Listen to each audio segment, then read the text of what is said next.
Сәлем, құрметті менің көрермендерім. Бүгінгі жаңа мастер-классқа қош келіпсіздер. Бүгін мастер-классымызда осындай керемет диванға дивандек тігеміз. Дивандек тек орындықты жабатын емес, жәулік спинкасы мен орындығында бәрін жан-жағын жабатын қылып тігеміз. Бірінші біз матаны таңдаймыз, екінші диванның өлшемін аламыз, одан кейін сол өлшемді матаға түсіріп пішіп аламыз, одан кейін барып дивандегімізді әдемілеп мынандай корона, белая корона деген білесіздер ғой, менің хит жағы кружевамен әдемілеп өрнектеп безендіреміз. Біздің дивандегіміз ерекше дизайнда болып шығады. Менің экранымнан алыстамаңыздар, ұнаса лайк басып подписка жасаңыздар, және де астыда қоңыраушаны басып кетсеңіздер, жаңа тағы болашақта біз дастархан, люверс пердесі, французский перделерді шығарамыз. Солардан құр қалып қоймаңыздар, қыздар. Подписация етуді ұмытпаңыздар. Ал біздің мастер-классымызды бастауға рұқсат етіңіздер. Ал енді мынау біздің диванымыз, көріп тұрғандай, мінекей әр қайсысын жеке-жеке өлшеп аламыз, қыздар. Мына подлокотник, диванның ұстайтын, қол қоятын жерін өлшемейміз мүлдем. Тек қана отыратын және арқасын, және де мынандай софа деген кіттай на жағынан да угловой диван ғой енді бұл. Бұл жерінде отыратын жерін отдельно өлшедім, көріп тұрсаңыздар. Енді былай жалпағынан өтсек, мінекей диванымыздың ең ұзын жағы 2,40 екен. Міне. Осыны скриншот қылып алып, өзіңіздің диваныңыздың размеріне сай келсе, осы өлшемді скриншот қылып алсаңыздар болады. Ал отыратын жері стандарт 70 сантиметр. Міне мына жерде 70 болады. Мына жерге 70 деп тоқтадық. Мына жағы угловой енді. 2,40-қа 70. Спинкасын общий өлшедім, шамамен 3,20. Міне 3,20. Бірақ 2 сантиметр енді тігіске кетеді, бәрібір кіттай 2 сантиметрдей жан жағына 1-1 сантиметрден қосып 2 сантиметр артық қылып алған түрім. Мына жақта да 2,40 деген жерге де 2,42 деп аламыз матаны. Ал былайынан оны қазір басқаша түсіндірем сіздерге. Енді спинкасының ені 85 екен, міне көріп тұрсаңыздар. Мына жақтан келіп спинка тоқтағаннан біз угловойдың ұзындығын өлшейміз. 130 болады екен угловойдың сиденья, зона сиденьясы. Ал былайынан 80 болады екен, мінекей қыздар. Міне 80, міне былайынан. 130, мына жағынан 70, мына жағынан 60 болады. Міне мына жері 60 екен. Және де мына жағы 80, 60, мына жерге кеп тоқтаймыз. Мына жерде уже подлокотник бар, по-моему. Мінекей. Осы жерден міне тоқталғанда мен мына 130-ға мына 85-ті қостым мына жерден. Міне. Мына жерді общий айтқаныммен мына жақты мен 80, міне мына жағы 80. Мынадан минус қыламыз, міне. Минус 80. Сонда мына жағын біз отдельно тігеміз. Мына жағы бөлек, мына жағы мынандайынан бөлек болады. Сол кезде біз матаны ысырап қылмаймыз, көп мата кетпейді. Ал өлшемді алып болғаннан кейін матаға көшейік. Ал мінекей матамызды мынандай сырылған велюрдан таңдадық. Өте қалың, қыздар, мінекей қараңыздар, ортасында қанша мақтасы бар мінекей. Және де тормозок деген матасы бар, мынандай тайып кетпейтін, жылжымайтын. Нағыз дивандекке қататын мата мынау. Бұны алдық. Бұдан мен общий осы диванның размеріне 2,5 метр алдым. Не? Общий осы диванны полностью арты мен отыратын жағын жабу үшін 2,5 метр алдым. Бұл матаның енін білесіздер 2,70. 2,70, 2,50 қылып алдым мына матаны. Полностью жетіп тұр енді. Қазір матаның осы диванға, қыздар, угловой диванға дәл осы размерде болса сіздің диваныңыз, міне мынанша аласыздар. 2,70-ке 2,50. Мінекей мына матамның осыны жәулік пішіп болғаннан кейін қыздар, мына шетін енді былай қойып қоймаймыз ғой. Бұл шетін білесіздер бүйтіп қаптау үшін мынандай 4 сантиметрлік полоскалар қиып аламыз. Осыған түстес велюр сатып аламыз, однотонный велюрдан. Және де бүйтіп бұны мынандайына тігіп шығамыз. Мына жақтарын жасырып, міне айналасын дивандегіміз пішіп болғаннан кейін осылай тігіп шығамыз. Ол үшін бізге мінекей 30 сантиметр мата қажет болады. Міне мынандай велюрдан, матовый велюр дейді бұны. Міне 30 сантиметрді 4 сантиметрден мен бөліп алдым. Міне 4, 8, 12, 16, 20, 24 қылып примерно. Осыны тегіс қылып қиып аламыз да шетін мінекей көктеп шығамыз. Болды, дайын болды. Біздің дивандек дайын деп есептей беріңіздер. Қыздар, енді мінекей біз дивандекті мен шамамен мына жақта 85 қылып алдым. Өйткені мына жаққа тек қана артына 5 сантиметр кетеді. Артына жабу үшін. Ал мына жағына 70 деп алдық қой, тағы мына жағына 10 сантиметрдей примерно түседі. Мына орындықтан 10 сантиметр бар тағы. Соны айта кетейін сіздерге. Ол 10 сантиметр бізге неге керек? Міне қыздар, біздің диванымыздың мына жағы диванның отыратын жері болса, міне мынау ернегі болады, міне 10 сантиметр. Осы 10 сантиметрге біз кружевамызды білесіздер. Алдыңғы дивандектерге мен бұны тігіп сіздерге көрсеткенмін. Бүгін тағы шығарып отырмын сондай. Мынанда бүріп кетеміз. Мына ашық сетка бар жерлерді бүрген кезінде міне мына екі қатар серебристый стразымызды осы жерге тоқтатамыз. Қараңыздар, қандай керемет әдемі дизайнда, басқаша дизайнда біздің дивандегіміз дүниеге келейін деп тұр. Мына жағы әдемі болып, көлбеңдеп диванымыздың көркін көрсетіп тұратын болады. Мынау дивандегіміздің шетін осындай сызған полоскамызбен бірдей қылып қиып аламыз. Бағана сізге айтқандай 4 сантиметрден жетеді. 5 қылсаңыздар да болады, новичоктар 5 қылса болады. Өйткені артық болған сіздерге ыңғайлы. Өте кішкентай болса, сіздер жеткізе алмауларыңыз да мүмкін.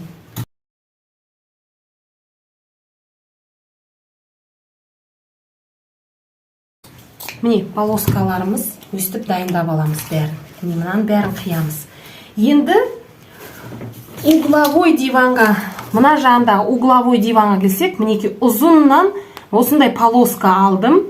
Ені 80 дедік жаңа, және де ұзындығы 2,40 болады мінеки.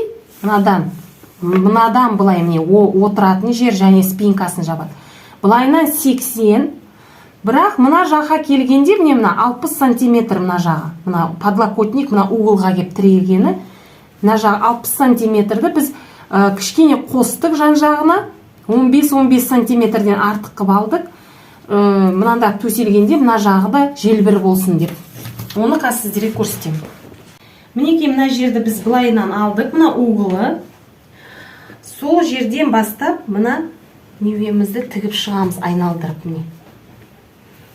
Сол кезде біздің дивандегіміздің угловойы да осындай кружевамен безендіріліп тігілетін болады. Әнекей. Стразысымен қоямыз. Бұның тігілу барысын сіздер осы мастер-класстың соңына дейін көрсеңіздер, бәрін түсініп алып, күшті, керемет, ешкімде жоқ дивандек тігіп алатын мүмкіндіктеріңізді жіберіп алмаңыздар. Мінекей. Ал менің түсіндіргенім сіздерге түсінікті деп ойлаймын енді. Мінекей мына жағы диванның мына отыратын жеріне дейін келіп, мына жағы спинкасын жауып кетеді қыздар. Міне, қараңыздар. Керемет дивандек болады. Угловой дивандекке керемет дивандек.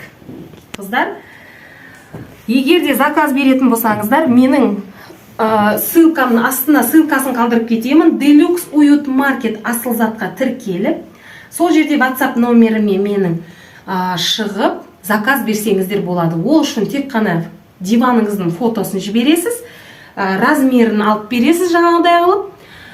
Біз сіздерге тігіп, почтадан я болмаса поездбен, тағы да индрайвермен ба жеткізетін жаңағы жеткізіп береміз. Любой Қазақстанның любой точкасіне жеткіземіз, қыздар.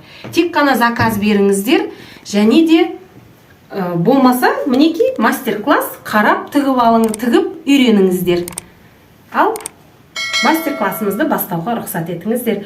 Алыстамаңыздар, қыздар. Құрметті көрермендер, біз дивандығымызды жақсылап пішіп болған соң, енді шеттерін көктеп шығуға кірісеміз. Ең ұзын дивандықтың ұзындығынан бастаймыз. 2,40 деген жағына. Мінекей мына 4 сантиметрлік полоскамызды бет-бе-бет қойып алып, сәл мына жағына артық шығарып аламыз. Мінекей лавкамен бірдей қылып қойып аламыз, қыздар. Міне ортасына емес, ал шетіне қойып, мінекей осындай дүзу сызық болады. Мынандай тігіс білінбей қалады, астында қалып кетеді. Мінекей бұлай, қыздар, шығып кетпеу керек. Жаңағы мен айтқандай, міне лавкамен бет-бе-бет болу керек, міне ұш-па-ұш. Сол кезде әдемі, беті әдемі тігіс болады.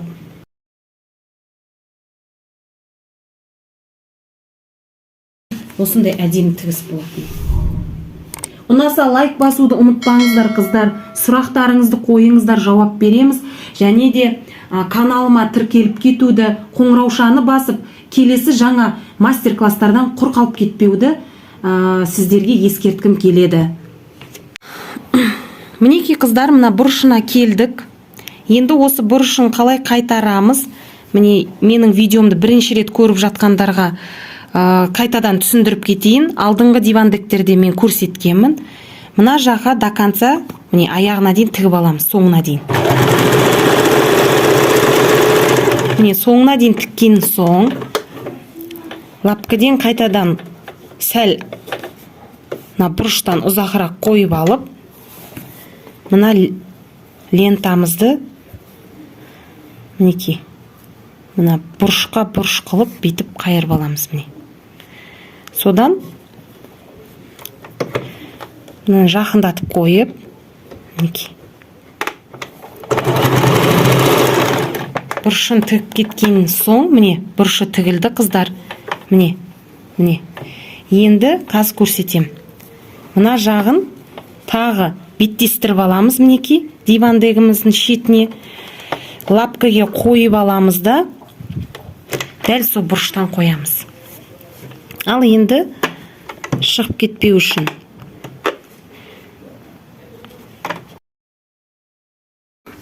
мінекей, қыздар, біз мына шетін қайтарғанда, мына угловой орындығына келгенде біз мынандай қалдырдық, соның тіккен кезінде мына жерін бұлай тігіп, міне угол шығарып, міне қазір мынандай астына кеткен жағдайда, мінекей мына бәрі артына кетеді. Сол кезде міне осылай болу керек. Мен қазір оның тігілсін сіздерге көрсетемін, қалай мынандай угол шығаратынымызды. Міне осы видеоны мұқият көрсеңіздер, міне былай келе жатып, былай қылып тиіріп алып, мына жерден бір тігіп жібереміз да, қи жіберіп, бүріп, былай қарап тігіп кетеміз. Мына жағын кәдімгідей өзіміз бұрышын шығарып аламыз. Ол былайынан қайтқан кезінде мінекей әдемі мына шеті осылай аккуратно болып қайтарылады. Міне, қыздар, лавкамен бірдей қылып қойып аламыз дедік. Және де міне угол тұр, міне мына жерде. Енді осыны сіздерге көрсету үшін мен қазір мына жерден угол шығарып алуым керек. Ең бірінші мен уголға жақындатып тігіп аламын бірінші. Міне тігіп болған соң былайынан мінекей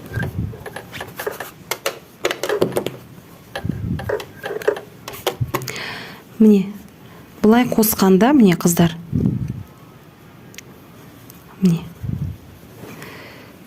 міне мына жағына, мына жаққа дейін угол шығарамыз.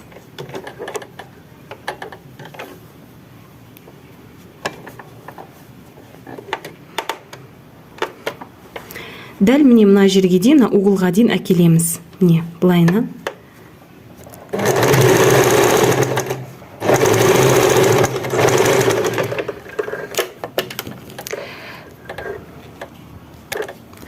Міне қараймыз. Міне. Бағана біз міне былайынан келдік та, бүйтіп жинап алып, былайынан угол шығардық міне. Енді осы жағын мына жаққа бүйтіп қой жіберіп, былайынан қайыр жібереміз. Енді түсінікті болған шығар. Ал мына жерін міне былайынан қи жібереміз. Қыздар, мына бүрілген угол жағымызды аккуратно, өте жақын қылмаймыз. Өте алыста қылмаймыз. Мінекей артық жіптерді қиып тастаймыз да.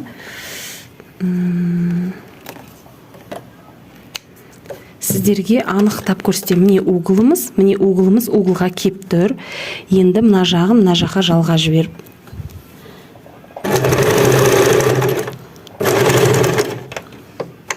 Инені тығып тұрып, лавканы көтеріп, бүйтіп бұрамыз. Тағы да мына лавкаден шықпау керек, сондай тігіс болу керек. Қыздар, міне былайынан углымыз шығып тұр. Енді қазір артына қайтарғанда, міне былайынан бәрі қайтады. Әнекей. Күшті керемет болып тұр. Мінеке, құрметті көрермендер, біз дивандығымыздың шеттерін көктеп болдық. Артық жерлерін мінеке қиып тастадық. Былайынан міне. Мінеке. Енді ені 15 сантиметр болатын, ұзындығы 2,40, осындай түстес однотонный велюрдан мынандай етегіне осындай полосканы инемен тоқтатып шығамыз. Мінеке. Ұзыннан диванның етегіне. Содан кейін барып мына жағынан тігіп болғаннан кейін мына шетінен дивандығымыздың етегі былайынан ашылғаннан соң біз тап осының үстіне мына кружевамызды тігіп шығамыз. Үстінен стразы басып. Видеодан алыстамаңыздар, құрметті көрермендер. Өткені мына енді ең қиын сәтіне келіп тұрмыз. Кружеваны тігіп, әдемілеп безендіреміз дивандығымыздың сәнді элементін жасаймыз. Ол үшін бір жағын былайынан қайтарып аламыз мінеки. Екінші жағын қайтарудың қажеті жоқ. Бір жағынан қайтарып алып, былайынан тігіп алғаннан кейін бар, екінші ұшын тап солай қылып қайырып, тігіп, әдемілеп қоямыз. Угловой диванның 3 жағын безендіреміз. Білесіздер, мына небені тоқтатып аламыз инемен. Міне былайынан бастадық. Бірінші мына кружевамызды бекіттен алдын мінеки шетін қайтарып тігіп алдық. Содан кейін барып инемен тоқтаттық. Мына жермен стразы қойып тұрып, қыздар, бірден тігіп жібереміз. Мына бұрышқа келген кезіне міне бұрыш шығардық мына жерге. Міне дәл мына дивандығымыздың бұрышына келіп тірелу керек. Содан кейін барып былай жаққа қайтардық. Қайтарған кезінде мына екінші бұрышын да біз шығаруымыз керек. Ол үшін біз мына жағынан қазір мінеки өлшеп аламыз. 15 сантиметр екен. Мына жағында 15 сантиметрдей болу керек. Міне 15 сантиметріміз мына жер екен. Дәл осы жерге әкеліп бұрыш шығарамыз, қыздар. Оны қалай шығарамыз міне? Екімізді қойып тұрып 15 сантиметрге. Дәл осы жерге мынандай метка қойып аламыз инемен. Ал енді мына ұзыннан әдемілеп бүйтіп төсеп аламыз да, кружевамызды былай дұрыстап көрсет. Міне былайынан алып, беттестіреміз. Дәл осы меткіге апарып мінеки.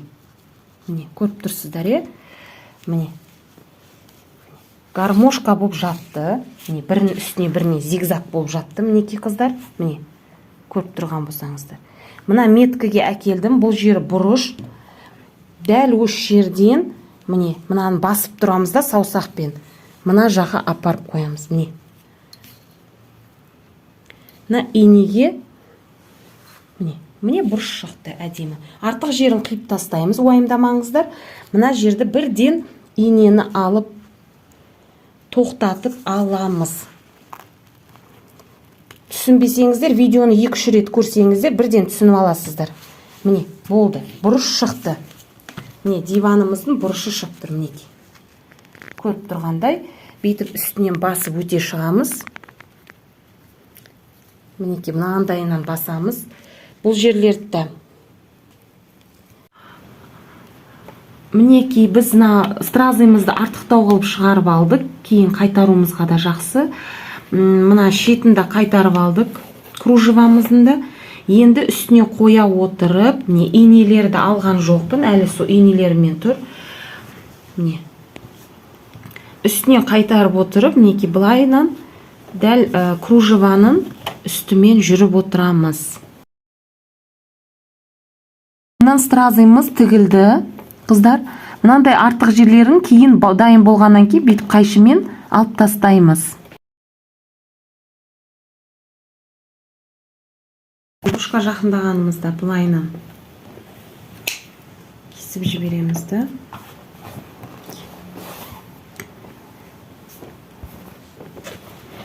Дүзеп аламыз.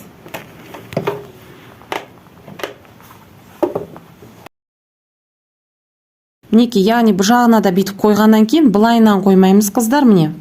Мүмкін болмайды, бұлай қоймаймыз. Сәл артықтау қылып аламыз. Өткені бұл тайып кетеді. Кейін ізінде закреплять етеміз бар жағын. Мінекей, мына жаңағы мен көрсеткен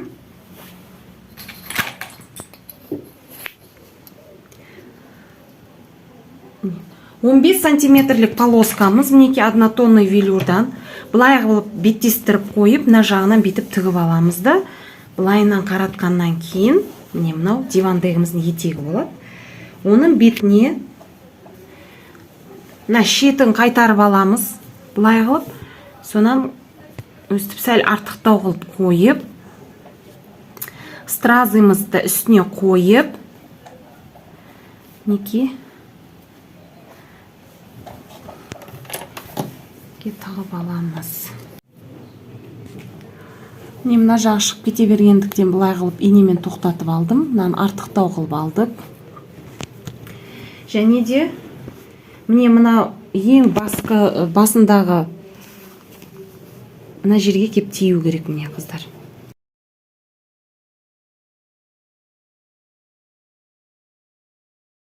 Өте керемет тігіліп жатыр. Міне, көріп тұрғандарыңыздай өте керемет, әдемі болып тігіліп жатыр.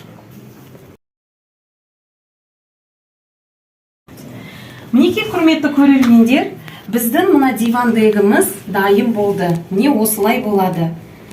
Қандай керемет, мінекей, қыздар. Қандай үйлесімділік, мінекей, айвари түсті біздің белая коронамен, серебристый стразы, еще мынандай фиолетовый, әдемі, сиреневге де жатады, қыздар, құлпырады, бірсе фиолетовый, бірсе сиреневый болады. Әдемі дивандығымыз дайын болды. Соңына дейін видеоны көріңіздер. Ұнаса лайк басып, сұрақтар қойыңыздар. Сіздермен келесі мастер-класста кездескенше, мен Асылзат. Қош саламат болыңыздар.